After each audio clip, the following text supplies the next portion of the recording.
Elon Musk presents himself as a defender of free speech. He says that Twitter is a place where all voices can speak without control, and that sounds amazing on the surface. Free speech matters, but when you look closely at how the platform actually works, a different picture appears. Certain voices are boosted, others are buried or removed. Accounts linked to wealth, government power, and corporate interests seem to travel further and faster.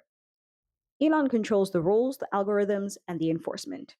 When one person who owns the microphone decides who gets heard and calls it free speech, that is not neutrality.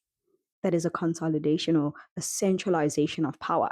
Speech is not free when reach is controlled by a billionaire with political and financial interests.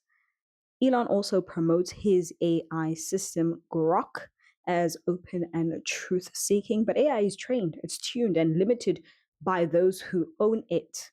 Grok does not exist outside Elon's worldview or business needs. It pulls from data sources, rules, and constraints chosen by his companies. When AI answers questions, it shapes understanding. It influences how people see governments, conflicts, money, and power. That influence benefits those already in control. Governments want friendly narratives, corporations want stability and profit. AI that quietly supports those outcomes becomes a political tool, even if it claims to be neutral. Calling it free speech does not change the fact that AI systems reflect the priorities of their owners. Then there's Starlink. Elon sells it as a solution for remote areas and crisis zones. But in reality, it is a global infrastructure project controlled by one private company that receives US government funding. Starlink gives internet access, but it also gives leverage. Countries that rely on it depend on Elon's decisions and on the governments or private individuals that influence him. Access can be limited, it can be slowed, or it can be shaped by policy choices made far from the people using it. When communication infrastructure crosses borders without public oversight, it becomes a quiet form of influence. Governments notice this. Militaries notice this. Corporations notice this. Control over information flow is not charity, it's power that reaches into other countries without elections or accountability. South Africa does not need this because we have enough problems that have proven to be unnecessary hurdles, and we should be dealing with those first before taking on more problems.